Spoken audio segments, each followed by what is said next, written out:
Welcome to For the Love of Books, Bees Books Edition, a podcast by North Lanarkshire Libraries.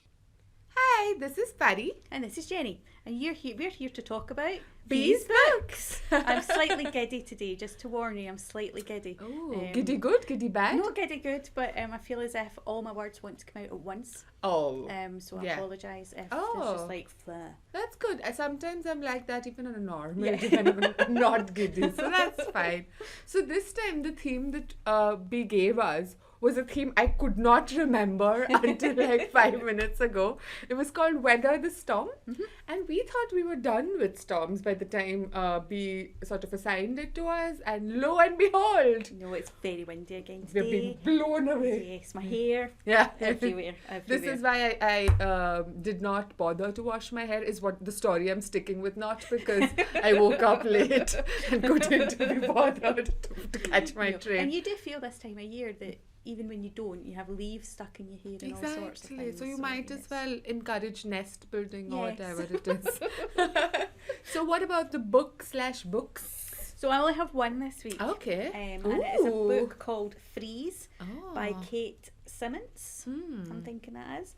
And I chose it because of ice and coldness and just general, so not storm as such, but weather. Yeah. I like that. Yes, yes. And basically, it's a book about this woman who is wanting to do a new reality TV show, and it's set in the very coldness of Greenland. And it's like how these things goes. There's trials, and people have to do things and all that kind of stuff. But people start dying.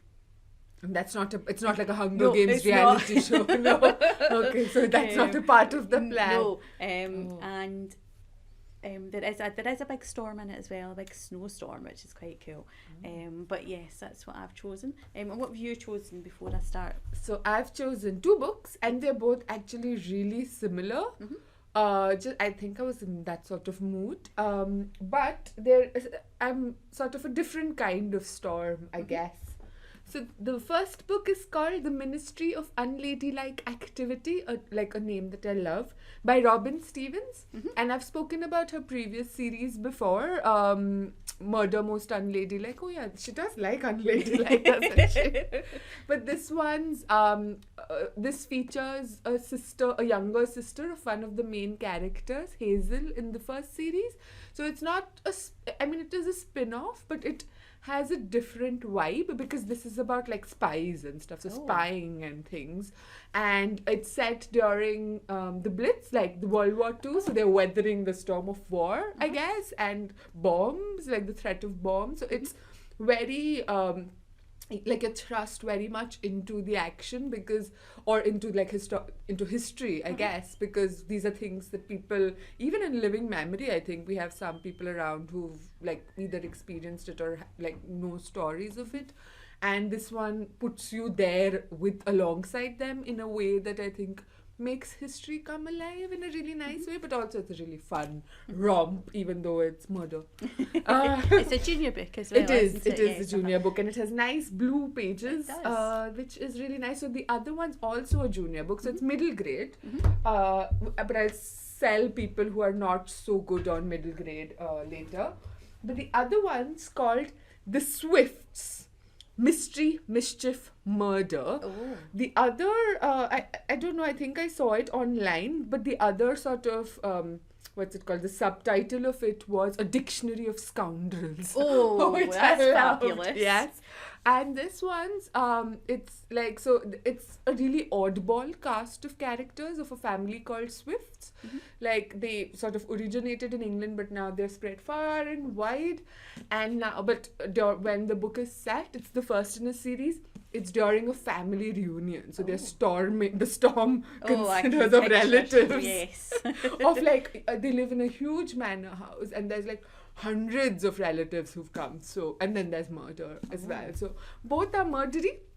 But that's not the storm. The storms are varied. Oh, all three of our books then are kind of murdery. Oh, that's true. Lots of death. So I am reading the other Robin Stevens series in my lunch breaks at the moment. Oh, and I'm really excellent. enjoying it, and I'm glad that there's something else to go on to after that. It's quite a different vibe. I mean, it's similar in that there's a murder happening, but basically this is May Wong, who is Hazel's younger sister. So Hazel was a protagonist there. And in the previous series, it was more like around, I guess, different settings. So you travel, either you're in school or you're in a very specific setting, which you see a little bit in this as well. But I feel like the war is much more prevalent as a setting. So like that feels... Because the other books are set just before, aren't they? They are, yeah. So she's grown up. We see her briefly, her and good. Daisy, yeah, but they're not a part of the story. In this, she hates school. She's been stuck. So she was on a trip from Hong Kong to England, and she gets stuck because war is declared and she can't travel back. So she goes to the school, but unlike the previous two who are very much settled into the school, she hates school, so she runs away and she decides to join up the spy ministry that's just been started. But she's too young, but she decides she wants to be a spy anyway, and she befriends this boy on a train. And during the war, kids from London were sent away to the country to live safely because they hoped that the bombs wouldn't reach them there. Yeah. So she finds out information that there's people in different, they have like suspects in different parts of the country who are leaking secrets to Germany. Oh. And they're trying to find out who it is who is leaking secrets. So she goes to this manor house, like she pretends to be this one of these children who are, who need to be sent out into the country. So she and this boy go and they stumble upon a murder. Oh. As one does. So they've gone to find out like secret spy information, and they're really good.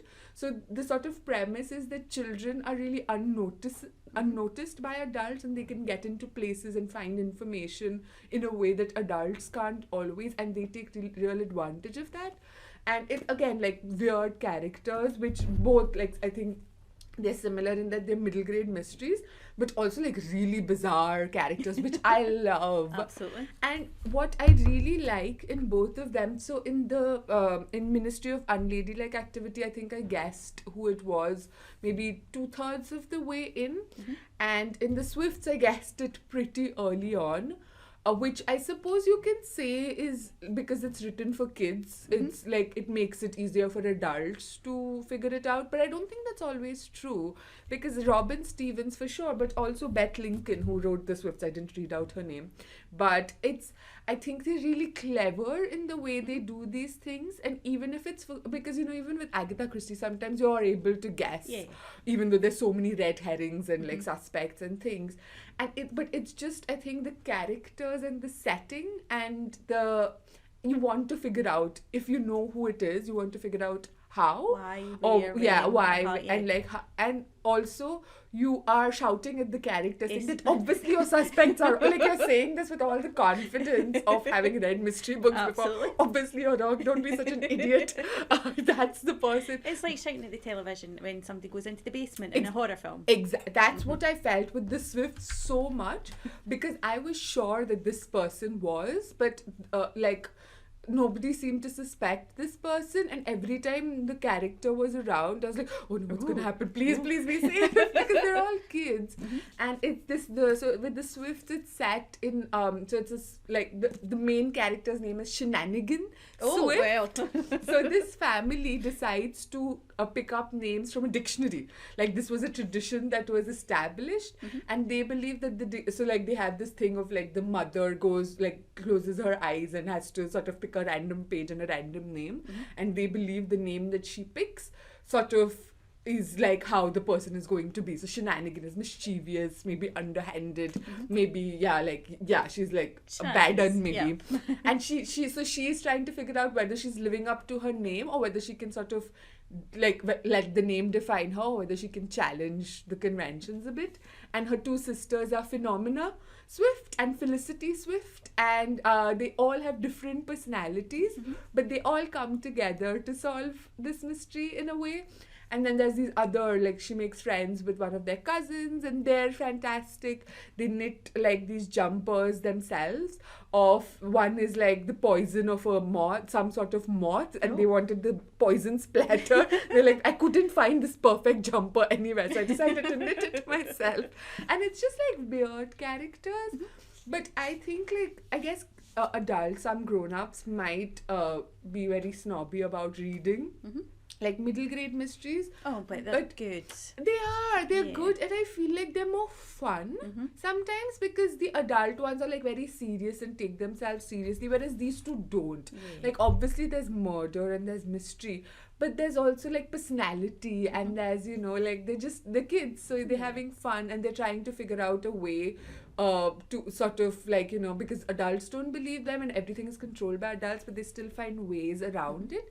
And it's also really easy, easy read. Like, I read this in a weekend, and it's quite a fat book. It's like 450 pages, but it's so relaxing, even though it's about murder, because it's, you know, you're just like you're not, I guess, adult mysteries, because they take themselves so seriously. It is relaxing as well, but in a kind of different way. And if you don't want to sort of focus too much on a difficult book, I think these would be really easy, because you finish reading them like with a lunchtime, or just a weekend when you want to chill. I think as well, because they're for kids, you kind of know that it's not going to have a horrific ending, or there's not going to be like proper horrific things in it, and sometimes you want the mystery and a bit of murder, but not the graphicness, if that makes sense. That's such a good point, because you know then it is very much about the mystery. Like, horrible things might happen, but they will not be as graphic or whatever. And you know that at the end of, like, there's a template, you know, like a lot of people return to romance stories, mysteries, because it's sort of, there's a template for how things will go. There'll be suspects, there'll be red herrings, there'll be theories, there'll be misdirections, and then in the end it'll all be solved. So it's nice to relax too, I think. And are they both first off? Are there going to be more in both? Yes, there's a second off already, which I've borrowed already in the Ministry of Unladylike Activity, and I think the Swifts only came out last year, and this gorgeous hardcover as well. Lovely. Which, Jenny, you're gonna love this. So this was not even what I've just showed Jenny the end papers. It's like Victorianish wallpaper, even though it's set in the present, but it has that gothic sort of thing. And it's purple. But is there a map? There's a map of the house. It's a fold-out map. It's a fold-out map, and it's purple and white as well. And it's a map that Shenanigan Swift, she's mapping the house because it's so old, and generations of people have added secret rooms and secret passages and like all these I want to visit this house. So the house is very much a character as well, I feel. So like, so map of the house, and I'm hoping that the next books are also set in the house. But yes, it's just a very different kind of world with the matriarch. So there's like the head of the family is currently the matriarch, and she makes decisions for justice. Like, they don't turn to the police or anything. They like want to do all the decisions in the family, and she just has like bizarre decisions that she resolves disputes by like arm wrestling, you have to arm wrestle and things like that. If only some global disputes were done like that. So it's just mad and wacky and like just quite good fun. I'm definitely going to read that. That looks really good. And what about your book? Yours is like a much, I think, darker adult take on like Greenland in the middle of a snowstorm. There's murderers around. I finished it. Oh. It's one of those books. Oh. So I liked it, and then I didn't like it, and then I liked it, and then I didn't like it, and I feel as if I don't know if I liked it on the whole. Tell me more, I'm very curious. So it starts out, something nasty happens many years ago. You don't know anybody involved. It's just like a kind of snapshot, and then it goes to now. So you kind of know that somebody in the character, one of the characters now, that's happened to them, but you're not quite sure who it is and how it relates to the story. And basically, this lady Tori, she's started her own kind of production company, but they're doing it on the cheap. So our friend is doing all the camera work. They've got an assistant who has no idea what she's doing. The fiance of Tori has kind of set things up, and he's cut corners quite a lot with costs and things. So when they get to the boat that they're going to be spending their time on sailing around Greenland, it's a lot smaller, it's a lot more basic, and some of the contestants have pulled out by this point, so they're having to rejig the show completely. But while this is happening, the sidekick, who I've forgotten the name of, Dee, she's got her own story going on, but it's one of these things where quite often the character says, as long as nobody finds out, it'll be fine. But do you know, there's nothing, and then it's the end of the chapter, and then another character will say, but it's okay because nobody knows this. Oh, so are the characters annoying? Yes, they are. That's difficult, because sometimes I know authors write not bad characters, but they write annoying or unlikable characters on purpose. And sometimes it works, and sometimes it's just like, I don't want to spend time with you in this book. Can I? Exactly. And the first person that dies is kind of the nicest character Oh there. no, tragedy. But possibly because you don't get to know him before he that's gets killed. So. That's a really good point. But there's a lot of stories going on, and I felt as if there was lots of hints to things. But, you know, as a reader, sometimes you are told what it is, but the other characters don't know. Yeah. So when they keep saying, if only nobody, as long as nobody finds out. Right. It's like, but I want to know, because how can I tell what's happening here without knowing? Yeah. And it turns out there's quite a lot of different things happening. So at first you think that the person who's been killed has perhaps been killed by mistake, and it should have been somebody else. Oh, and then you find out something else about the other character, and you think, oh, you know, have they actually done that on purpose? And you know, there's a lot of red herrings in it. Ooh, I do like red twisty herrings. turny, Yeah. and I liked that about it. Yeah. But and There's a fine balance. yes, and a few of the characters that die, you go, aha, yes, you deserve that. But at the same time, they didn't really, and like in the story itself, they didn't really deserve to die because they weren't part of that story. I'm So trying there's not to like- give anything away So here. there's like a bigger sort of mystery happening apart from the murder mystery that you have to figure out, but it's very annoying. Yes, so there's like what you think is one murder mystery, but in actual fact, there's 3 going on. Okay. Plus there's stuff that's happened to Dee's boyfriend that you don't know about. Oh, you just no. know he's been killed. So she's mainly an undercover journalist, and she Okay. was trying to find out about him, and then it turns out they fall in love and mushy. Yeah. But then something happens, and he's killed. He dies. Okay. It's quite a high body count in Yes, this book. there is. But you're not given an idea of how that happened until later. So again, there's lots of hints to it. Okay. But as a reader, I felt it would have been better if I had known earlier on what happened to make other things make sense. Yes. If you see what I mean. Yeah, I guess it might be a rewarding reread. But if Yes. it's annoyed you in the first read, you Yes. might not want to go back and reread. I think I had expectations as well. I think I knew how it was going to go, that it was Okay. going to be they would all go out in this boat, they would get stuck in the ice, people would start dying, and it would become obvious eventually. But because there's not just one thing happening, there was maybe too many things happening at the same time. Yeah. And I, like you, I did kind of shout a few times at the Yeah. characters. Yeah. I did kind of say, why have you went out onto the ice? They You know there's a big They hole. should know better. My Yes. characters were No, they're children. kids. Yeah. They are like, first of all, they've signed up for this ridiculous reality Yes, show in yes. Greenland where things are trying to, well, I guess it's not as bad as Australia where things are trying to kill you, but the country is trying to kill you. And like one of the characters is like he's there as the kind of person who's telling them what the challenges are, and he's kind of like supposed to be the medic, and loads of things comes out about him. It turns out he's not who you think he is, and like the premise of it is about leadership. So they have to do these challenges, but it's more about kind of who will take charge and how that has an effect on other people. And everybody in it, they're from like different places. So one of them runs a charity, one of them is like a school teacher or something, I think, you know, but they've came far in whatever field they're in. But obviously none of them know anything about the snow and the ice. Oh.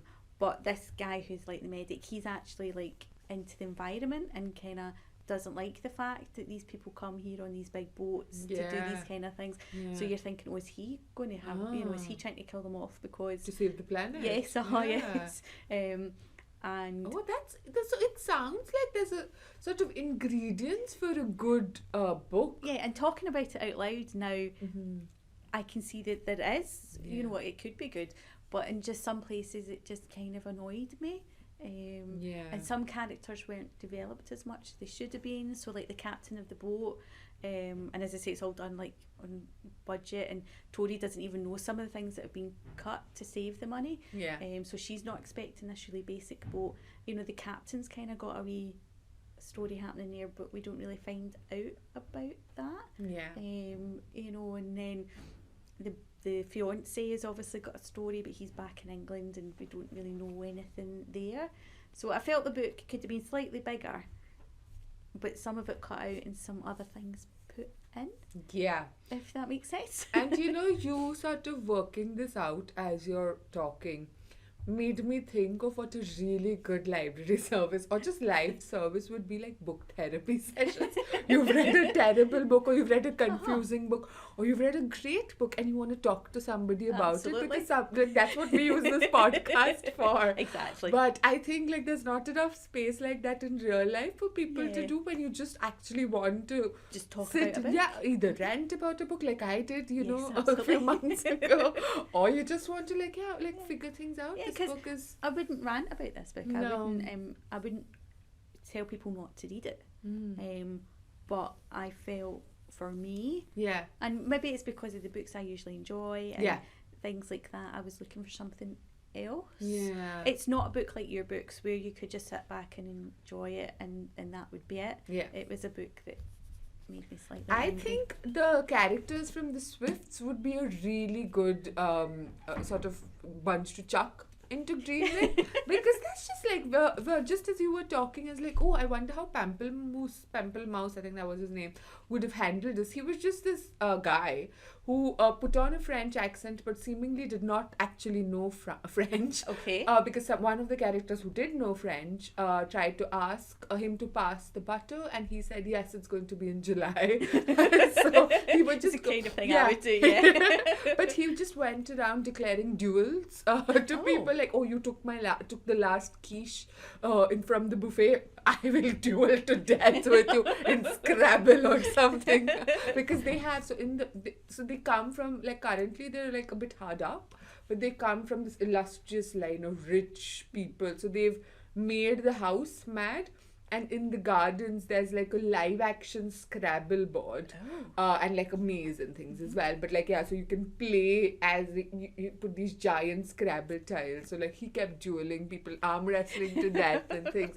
So he would be like just a fun guy. I mean, if he died it would be sad, but like it'd be fun. I think if you took my characters and put them into a big old house like that, it would have been a different story. Right. So it is. So the Greenland acts as one of, or maybe. Yes, as you would say, it's sort of the boat more is sort of a character in it. It kind of defines what happens. Interesting. And as I say, there is a big snowstorm in it, and they're kind of stuck out, and it's how they kind of work out how to get back to the ship and things like that. And I feel like it would make for such an interesting like sort of TV show or it would movie. make an excellent mini-series. Because I think with mini-series that you don't need to know as much in the because I think in books you want to know more. You feel more invested. And I think it would be great because there are some, I mean, one of the characters called Wolf, and he's got his own like YouTube channel-y thing, and he's trying to film that at the same time as doing that, and I think he's got quite a good backstory, and I think it would make a great visual thing, but as a book not so much, if that makes sense. It's unsatisfying, which is always disappointing. That is exactly the word, Pari. Unsatisfying. See, this is why next up we're going to launch a book therapy session at Coatbridge Library. We would just get lots of people coming in and going, I hated this book, I hated it. But then sometimes it's nice to rant about the specifics of why you hated it. Yes. I for sure felt so cathartic ranting about The Name of the Wind. But it's like, I think, just conversations around books. Yeah. Maybe. Plus, when we both really enjoy a book, Absolutely. Tamsin, hurry up. It's great to talk about that because you do turn into total fan girl. For sure. And like also when you're ambivalent about it, books, you're just like, you want to like talk about the things that irritated you or the things that you like were okay, but just sometimes you just want to talk about. And when you say things out loud, it's different because a book is very much in your own head. Absolutely. It's like sometimes, you mispronounce names and things because and then you say it out loud and you go, oh, that's not what that means. No. So I have sort of resisted the temptation of naming the aunt. The matriarch's name is Arch Aunt, because I don't know how to pronounce the name. I did notice you. Yes, because it's isn't it beautiful? It's the German word for reveling in other people's misfortune. Do you know what I mean? Oh. It's called, so I'll ask you to, this is riveting content, but yes, so it's on the first page. Yeah. Schadenfreude? So I would say that is shine. No, I wouldn't say that at all. See, this is why. This is why. But it is quite like online, it's become like this thing where people sort of like, sort of revel in other people's like misfortune, misery, whatever. And that's what she was named. So when you're reading the book, how did you say that name? Did you just skip over it? I just like read it really quickly. I was like, I don't want to pay too much attention because I'll have to figure out how to say it. I was like, yes, I know the German word. So in my head, I knew what it was, the definition, but the actual thing, just hurry past. Over it. Yeah. I do that quite a lot as well. But yes, I think this was great. Stormy weather reads. Yes, and we can definitely say that this book, my book, was stormy weather. Because, absolutely. Yes. And it caused a bit of a storm of confusion in your own head. A bit like ants. But yes, so I think B will be happy. I think hopefully our listeners will be happy. But what about next time? So the next one is, and this has literally come out of the blue, is Out of the Blue. Oh! Yes. Sometimes B has a right good think about things and things like that. But obviously last time it was just about the weather. Yeah, and this time, and I had the flu before that. So it was... But I think this time she's just like, nah. So Out of the Blue. I think like all three of our books today, well, mine quite literally in the case of the Ministry of Unladylike Activity with the blue pages, they'd all fit in different ways. Yes. Oh, I'm really excited to see what happens. Yes. But so, in the meanwhile, thanks for listening and we'll see you next time. Bye. Bye.